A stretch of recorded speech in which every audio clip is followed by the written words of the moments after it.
حملہ تو کیانی کے دور میں ہوا تھا نا، جب ایک بریگیڈیئر اندر شہید ہو گیا اور کتنے لوگ شہید ہو گئے اور جی ایچ کے او پہ قبضہ، وہ حملہ نہیں تھا. خیر انہوں نے گیٹ تے وٹے مارے تو حملہ ہو گیا جی ایچ کے او تے. 5 مقدمات میں جو ہے وہ فواد چودھری گلٹی قرار پائے ہیں کہ یہ گناہ گار ہیں، حالانکہ وہاں پہ فواد چودھری موجود نہیں تھے. اس سے پہلے والے ویلاگ میں بتایا کہ جس جو ہے نا وہ امیر لڑکے نے 6 رینجر شہید کیے تھے ٹکر سے، اس کی آج ضمانت ہو گئی ہے. معیار دیکھیں عدالتوں کا کہ جی یہ وہی مکڑی کا جالا ساتھ نہ دے کمزوروں کا، یہ ساتھی ہے چوروں کا. کیا لائن لکھی ہے، اور لکھی بھی ہمارے لیے میرا خیال ہے. حالانکہ یہ 80 کی بات ہے، امیتابھ بچن کی فلم ہے اندھا قانون، اس میں یہ گانا ہے، ساتھ نہ دے کمزوروں کا، یہ ساتھی ہے چوروں کا، یہ گانا ہے اندھا قانون. تو بہرحال جی فواد چودھری وہ گلٹی قرار پائے ہیں. ملٹری انک کو تھوڑا سا اور آگے بڑھائیں گے.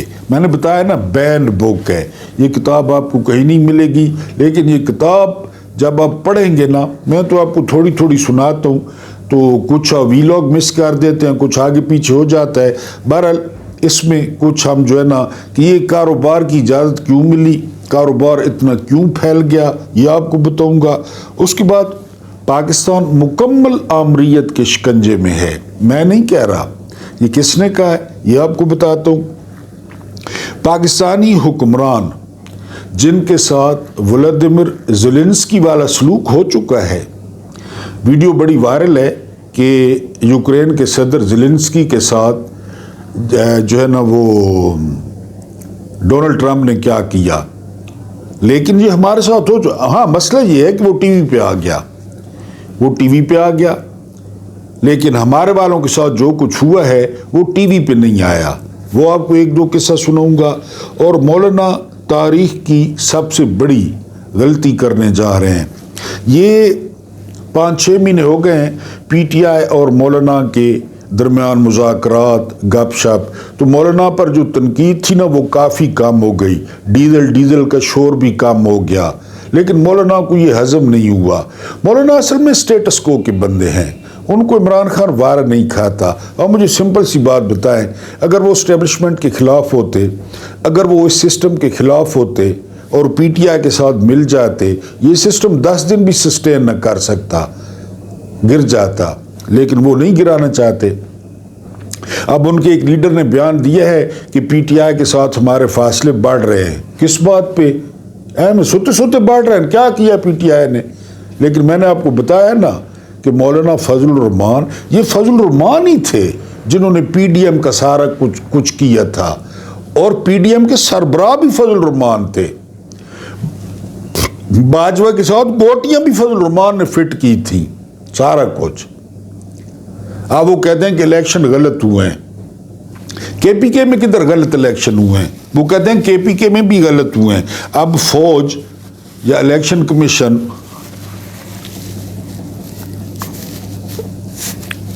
وہ پی ٹی آئی کو حکومت بنا کے دیتا کے پی کے میں، لیکن یہ ہمیشہ دوسری سائڈ پہ کھڑے ہوتے ہیں. مقابلہ یہ کر نہیں سکتے پی ٹی آئی کا. کے پی کے میں ان کی منجی ٹھوک دی ہے پی ٹی آئی نے.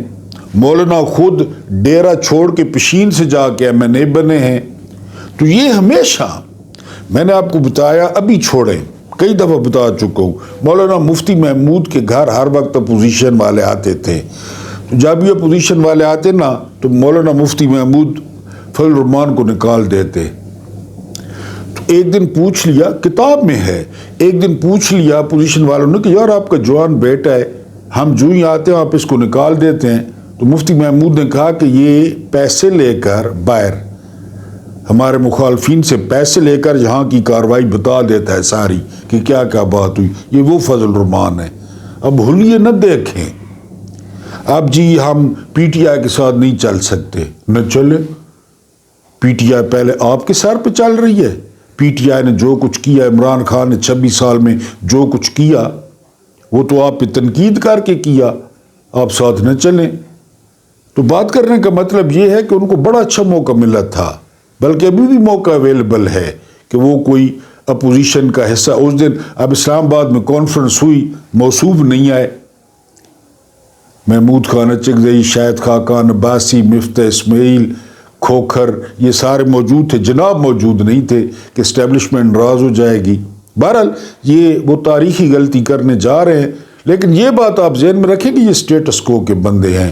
یہ ہاں باقی حلیہ شلیہ بہروپ ہر کوئی بدل لیتا ہے. اور وہ پاکستانی حکمران زیلنسکی کے ساتھ بہت ہوا ہے. یہ یعنی تاریخ کا جو سفارتی تاریخ ہے اس کو بہت بڑا واقعہ قرار دیا جا رہا ہے کہ ایک ملک کے صدر کے ساتھ جو ہے نا یہ کچھ ہوا ہے. اور دو بندوں نے کیا ہے. ایک تو وینس نے کیا ہے نا, نیب صدر, اور پھر ٹرمپ, دونوں نے زیلنسکی کو جو ہے نا وہ خوب لتاڑا ہے اور بالکل اردلی کی طرح ٹریٹ کیا ہے کہ تم زیادہ باتیں نہ کرو اور جو ہے نا وہ جنگ بند کرو, ہماری بات مانو. پاکستانی حکمران پرویز مشرف کو کولن پاول کا فون آیا. میں ڈرتا ورتا کسی سے نہیں ہوں, کمانڈو. کولن پاول کا فون آیا جب 9/11 ہوا, ورلڈ ٹریڈ سینٹر. کولن پاول نے پتہ کیا کہا؟ کولن پاول نے کہا کہ آپ ہمارے ساتھ ہیں یا نہیں ہیں. اب یہ براہ راست جا رہا ہوتا تو مشرف نے کہا آپ کے ساتھ ہیں جی, تو پیرو مرشد ہو, بڑی پہنچیوں یا چیزیں ہو تو ساتھ ہیں. رچرڈ آرمٹیج نے کیا کہا؟ نائب وزیر خارجہ نے, رچرڈ آرمٹیج نے کہا کہ پتھر کے دور میں واپس بھیج دیں گے. بھیج سکتے تھے وہ ہمیں پتھر کے دور میں, قوم ساری کھڑی ہو جاتی. مشرف کو کہا. اچھا, کولن پاول خود کہتا ہے ہم نے 9 مطالبے لکھے, 9, اور جان بوجھ کے لکھے کہ 4 یا 5 مان لیں گے, 4 یا 5 نہیں مانیں گے مشرف کو. اب یہ ساری کاروائی براہ راست تو نہیں آ رہی تھی. زیلنسکی بیچارہ تو کھجل ہوا ہے کہ وہ ٹی وی پہ آ گیا. کولن پاول کہتا ہے کہ ہماری حیرانگی کی انتہا نہ رہی جب مشرف نے 9 کے 9 مطالبات مان لیے. ہم نے تو 9 لکھے تھے کہ 4-5 مان لیں گے, 4-5 نہیں مانیں گے. ہمارے ساتھ نہیں ہوا. شاید عدید کا آپ کو واقعہ نہیں سنایا کہ جیکب آباد جو ہے نا ایئرپورٹ وہ امریکی فوج کے پاس تھا. ہمیں کہا گیا کہ جائیں ان کی حفاظت کریں. ہم وہاں گئے, امریکی فوج نے جیکب آباد کے ایئر بیس پہ ہمیں گھسنے نہیں دیا, پاکستانی فوج کو, کہ نس جاؤ. ہمارا ایئر بیس, ہمارا ملک, سوورن. کہتے ہو امریکیوں نے بھگایا ہمیں کہ نس جاؤ. اگر وہ لائیو آ رہا ہوتا تو. اچھا, اگلی بات, یہاں پہ کلنٹن ہے پاکستان میں, ایوان صدر میں کھانا تھا تو اس وقت ارشاد حسن خان بہت بڑا ٹٹ پونجیا تھا, چیف جسٹس.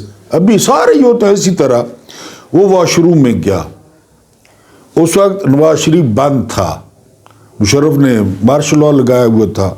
وہ واش روم میں گیا, کلنٹن بھی پیچھے چلا گیا اور اس طرح انگلی کھڑی کر کے چیف جسٹس کو کہا کہ نواز شریف کو پھانسی نہیں دینی, ورنہ یہ جو واش روم میں جو کچھ تم کرنے آئے ہو نا واش روم میں ایلفی لا کے بند کر دے سیں تھے تیری. ہمارے دارالحکومت میں, میں بھائی اسلام آباد, جی ٹھیک سن رہے ہیں, اسلام آباد کی بات کر رہا ہوں. اسلام آباد میں کلنٹن نے کہا تھا کہ میں ایلفی لا کے تیری آگو دو میں بند کر دے ساں اگر پھانسی دی تو. نہیں دی. کارگل ہو گیا, گلے پڑ گیا. یہاں سے میاں صاحب بھاگے گئے, اس وقت بھی کلنٹن تھے.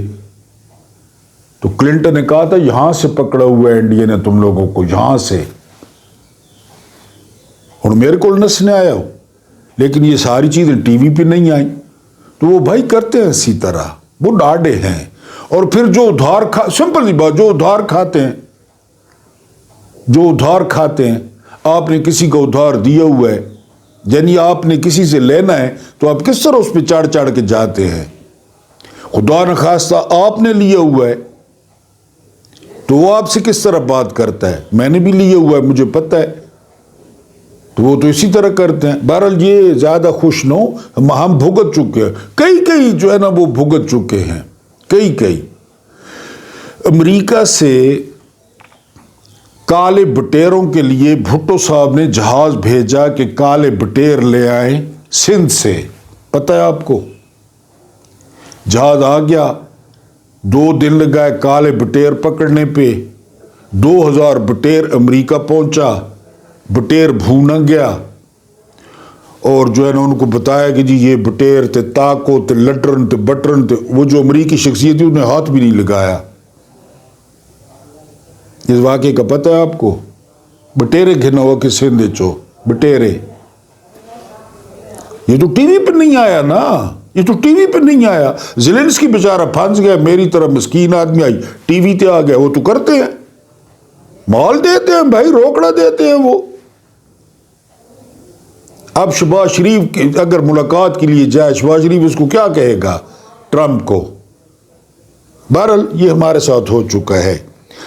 یہ ایک اکانومسٹ ہے، اس نے کہا ہے کہ پاکستان مکمل طور پہ آمریت کے شکنجے میں ہے. کوئی شک ہے؟ کوئی شک ہے؟ فارم 47 کیوں بانٹے گئے تھے؟ ڈبے کیوں چرائے گئے تھے؟ اس لیے نا کہ ہم نے حکومت کرنی ہے، مارشل لاء نہیں لگانا. وہ آگے انگریزی فلموں میں دیکھیں نا، پرانی انگلش فلموں میں آگے 4 یا 6 گھوڑے ہوتے ہیں. مجھے وہ بگی، وہ ویسے بھی مجھے ان کا چلنا بڑا پسند ہے پرانی فلموں میں. تو پیچھے ایک بندہ بیٹھا ہوتا ہے کافی فاصلے پہ، وہ ان 4 یا 6 گھوڑوں کو، گھوڑے کھینچ رہے ہوتے ہیں، بندہ تو پیچھے بیٹھا ہوتا ہے. یہ بیٹھے ہیں پیچھے، اگے شبو پالشیا، کالا یرکان، خوجا، وہ پروفیسر نارووال والا، وہ اگے نچنے پر. پارس جہاں زیب فارغ، حبیب اکرم فارغ، کاشف عباسی فارغ. کاشف عباسی کا پروگرام آپ کو پتہ ہے کتنا پرانا ہے ARY پہ؟ باجوہ فارغ. اس کے علاوہ ایک اور سن رہے ہیں نام، وہ جمیل احمد کورٹ رپورٹر ہیں، وہ فارغ. اس سے پہلے صدیق جان فارغ، سمیع ابراہیم فارغ، صابر شاکر فارغ، عارف حمید بھٹی فارغ. یعنی میڈیا خوش، اور جو ملازم ہیں، اینکر ہیں، ان کی جان میں پڑی ہوئی ہے. میڈیا کیوں خوش ہے؟ تجوریوں کے منہ کھلے ہوئے ہیں، اشتہار ہی اشتہار، اشتہار ہی اشتہار. وہ آصف سعید کھوسا نے فیصلے میں لکھا تھا نا کہ بعض لوگ اپنی جو روحیں ہیں وہ شیطان کو بیچ دیتے ہیں. شیطان کو انہوں نے، جو سیٹ ہیں، انہوں نے اپنی روحیں بیچ دی ہیں شیطان کو. وہ اشارہ کرتے ہیں اس کو نکال دو، اس کو نکال دو، اس کو نکال دو. اور اینکر خود ایسے بھڑوے ہیں، ایسے بھڑوے ہیں، سارے چھوڑ دینا ٹی وی کے، ہم نہیں کرتے کام. فلاں کو کیوں نکالا ہے؟ ہم کام ہی نہیں کرتے. سارے اینکر چھوڑ جائیں، اتحاد کا مظاہرہ کریں، لیکن نہیں. جس کو ہڈی مل رہی ہے مل رہی ہے، تو مکمل طور پہ شکنجے میں ہے. چاہے وہ خارجہ پالیسی ہے، چاہے وہ داخلہ پالیسی ہے، چاہے وہ معاشی پالیسی ہے، ساری. ابھی یہ یوکرین والے مسئلے پہ صرف ایک بات سچ ثابت ہو رہی ہے، اور وہ بات یہ ہے کہ عمران خان کی پالیسی 100% ٹھیک تھی، کہ ہم تو غیر جانبدار ہیں، یوکرین جانے، رشیا جانے، ہمارا کیا. باجوہ نے آ کر اپنی کھڑپینچی شو کر دی کہ جی چیف ایگزیکٹو کہہ رہا ہے ہم غیر جانبدار ہیں، سرکاری ملازم کہہ رہا ہے ہم روس کی مذمت کرتے ہیں. تو کون ہے مذمت کرنے والا بھائی؟ تو اپنی تنخواہ گنتے، گھر نس. اس نے مذمت کر دی. آمریت ہے یا آمریت کے شکنجے میں؟ اب سے ہے، 76 سال سے ہے. آگے جو ہے نا منہ کسی اور کا لگا دیا. سبھی نے لگایا ہے چہرے پہ چہرہ، کسے یاد رکھیں کسے بھول جائیں. چہرہ آگے اور پیچھے یہ 6 گھوڑے تھے بیٹے. اچھا مزے نگال کوئی چنگا کام تھی انجے تو سپہ سلار، سپہ سلار. اور ماڑا کام سیاستدان جی بالکل ہی نکمے، کرپٹن. صابر شاکر کہتا ہے باجوہ نے ہمیں بلا کے فائلیں دکھائی ان دو خاندانوں کی کہ انہوں نے ملک برباد کر دیا ہے. وہی باجوہ ان کو لے کے آیا کیونکہ پسند ہے، کمپرومائزڈ ہے، جو کہیں یہ کرنے تک تیار ہیں. ان کو اقتدار چاہیے. تو مکمل آمریت کے شکنجے میں اکانومسٹ نے بالکل ٹھیک کہا ہے. جمہوریت کون سی، کسی جمہوریت کہتے ہیں؟ آمریت ہے یہاں پہ، اسٹیبلشمنٹ کی حکومت ہے، جرنیلوں کی حکومت ہے، جو مرضی کرے، جس کو بھگائیں جس کو لگائیں سارا کچھ.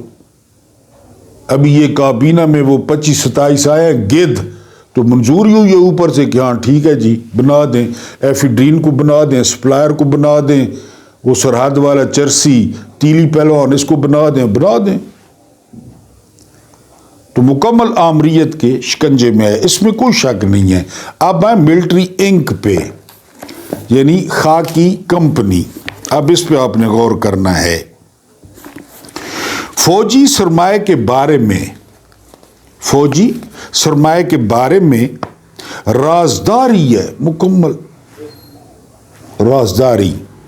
چونکہ فوج کی کاروباری سرگرمیوں کا بنیادی مقصد اعلی افسران کو فائدے پہنچانا ہوتا ہے. فائدے پہنچانا. اس لیے مسلح افواج متعلقہ معلومات بہت خفیہ رکھتی ہے، بہت خفیہ جو معلومات ہیں. حکومت کا جو کاروبار ہے وہ تو سامنے ہوتا ہے نا بالکل، کیونکہ ایک بنگلے تے 60 بندہ کام کرے نا پہ ہے بھائی. ایک بنگلے پہ 70 بندہ کام کر رہا ہے. ایک پودا ہے اس تے 4 بندے کھلن، ایک پودے تے علیحدہ پتہ ٹھیک کرے سون ایک بنگلے تے. تو چپ بالکل رازداری. ترک مسلح افواج کی طرح پاکستان کی فوج بھی اپنے مفادات کی کڑی نگرانی کرتی ہے، کڑی نگرانی اپنے کاروبار کی. دفاعی بجٹ یا فوجی کاروبار پر کسی سنجیدہ گفتگو کی حوصلہ افزائی نہیں کرتی. خبردار، اس میں گفتگو نہیں کرنی. کسی ٹی وی ٹاک شو میں کر کے کبھی سن لیں. یہ اس نے کتاب لکھی ہے، جلا وطن ہے. غیر فوجی افراد کی فوجی کاروبار سے متعلق معلومات تک رسائی نہیں ہوتی، غیر متعلقہ لوگوں کی، غیر فوجیوں کی، کیونکہ ان معلومات کو عام نہ کرنے کے لیے فوج کو ضروری قانونی استثناء حاصل ہوتا ہے. امیونٹی وہ بالا تر ہیں. فوج کی کاروبار بالکل بالا تر ہیں، وہ جو مرضی یہ کریں. فوج کی 4 فاؤنڈیشنز ایسے قوانین کے تحت رجسٹرڈ ہیں جو انہیں نجی اداروں کے زمروں میں لاتے ہیں، نجی، پرائیویٹ، اور جن کا سرکاری آڈٹ نہیں ہو سکتا. اب نجی کیوں رجسٹرڈ کروایا ہے؟ سرکاری آڈیٹر جنرل آڈٹ نہ کرے، خود ہی سارا کچھ. اس قانونی استثناء کے باعث حکومت اور آڈیٹر جنرل کا شعبہ کسی بے قاعدگی یا بدعنوانی کی صورت میں کوئی بھی قدم اٹھانے سے قاصر رہتا ہے. اندر ہی اندر گول مال جو ہوتا رہے، وہ ان کا اپنا مسئلہ ہے. آڈیٹر جنرل نہیں پاکستان کا. خبردار لتن توڑ ڈساں اگر ادھر آڈیٹر جنرل آیا تھا. اس طرز عمل کا منطقی جواز یہ تسلیم کیا جاتا ہے کہ چونکہ فوجی کاروبار کو فوج کے مفادات میں مرکزی حیثیت حاصل ہو چکی ہے، اس لیے چھیڑ چھاڑ مناسب نہیں. چھیڑ چھاڑ. مسلح افواج کو معاشی ترغیبات دینے کا مقصد، اس پہ غور کرنا ہے، دینے کا مقصد یہ بھی تھا کہ جنرل خوش اور وفادار رہیں اور حکومتوں کو پریشان نہ کریں. بس مال و مال کی تھی پاکستان نے پیسے، خزانے نے پیسے، ٹیکس نے پیسے، ہمیں پریشان نہ کریں، وفادار رہیں اور ہمیں پریشان نہ کریں. ٹھیک ہے. یہ حقیقت نظر انداز کر دی گئی کہ مالیاتی خود مختاری سے فوج سیاسی، تنظیمی اور نفسیاتی طور پر بہت مستحکم ہو جائے گی. یہ نہیں سوچا اسلام آباد والوں نے. کہ تو اتنی مستحکم ہو جائے گی. جو عورت نہیں کماتی نا وہ اور طرح کی ہوتی ہے، جو عورت کماتی ہے وہ اور طرح کی ہوتی ہے. کسی سے پوچھ لیں، میں نے بھی بہت کام کیا ہے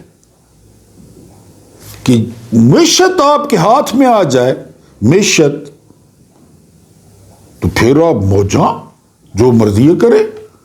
تو فوجی بالکل مال و مال مضبوط ہو گئی. ایسی مالیاتی خود مختاری کے باعث فوج دیگر فریقین کے مقابلے میں کہیں زیادہ مضبوط ہو گئی، پولیس سے، ایف آئی اے سے، ٹیچروں، سب سے. چونکہ منافع بخش سرگرمیوں میں ملوث فوج کو وسائل درکار ہوتے ہیں جو اس کا بنیاد کردار نہیں ہے، لہذا وہ آزادانہ طور پر وسائل حاصل کرنے میں پر اعتماد ہو جاتی ہے، جدھر سے مرضی وسائل حاصل کرے. جی، جس کے لیے پہلے اسے حکومت یا نجی شعبے کا محتاج ہونا پڑتا تھا. پہلے نہیں ہر شے اپنی ہے، ہر شے. فوجی حلقوں میں یہ خیال بڑا مقبول ہے کہ ان کے کاروباری منصوبے جتنے اچھے چل رہے ہیں اتنے نہ تو سرکاری شعبے کی صنعتیں چل رہی ہیں اور نہ ہی سول افسروں یا نجی شعبے کے تحت کاروبار. ہمارا جتنا کاروبار چل رہا ہے وہ ظاہر ہے ان کا کاروبار، نہ کوئی اعتراض کرتا ہے، نہ کلرک رشوت مانگتا ہے، نہ جو ہے نا وہ، تو ان کا تو کاروبار چلنا ہے. پاکستان کی جو معیشت ہے وہ خسارے میں ہے اور ان کی معیشت آسمان پہ چڑھی ہوئی ہے. ایک ہی ملک ہے. یا تو کہنے ان کی صنعتیں سونا یوریا جا رہی ہے منافع میں، تو پاکستان کے دوسرے کھاد کے ادارے بھی منافع میں بنا دیں. ان کی جو ہے نا یہ خوش ہوتے، ہماری جو ہے نا وہ صنعت پتہ نہیں کہاں پہ جا رہی ہے. تو سر ڈاڈے جاؤ، تمہاری توجہ نہیں ہے. نہ آپ کو کوئی کلرک ٹکرتا ہے، نہ آڈیٹر جنرل ٹکرتا ہے، نہ کوئی رکاوٹ ہوتی ہے، نہ کوئی این او سی، کوئی جی کو نہیں. تمہاری صنعت چلنی ہے. میں کاروبار کرا، میں کو کلروں کی نہ کروں ڈے سن کاروبار. جی، جیسا کہ نہیں سرکاری شعبے کی صنعتیں چل رہی ہیں اور نہ ہی سول افسروں یا نجی شعبے کے تحت کاروبار. ہمارا ٹیٹ ہے. جیسا کہ ہم نے پہلے ذکر کیا کہ پاکستان کی سیاسی قیادت نے فوج کی سیاسی و معاشی آرزوؤں کو سمجھنے کی کوشش ہی نہیں کی. ٹھیک ہے جی، چلنا نیچے لانے کی نہروں کی طرح کوشش ہی نہیں کی. اس کتاب میں بھی ہمارا استدلال یہی ہے کہ سیاستدانوں نے مسلح افواج کے سیاسی اثر کو روکنے کی کوئی پرجوش کوشش نہیں کی. لگے رہو، سارے نہ وفادار رہو.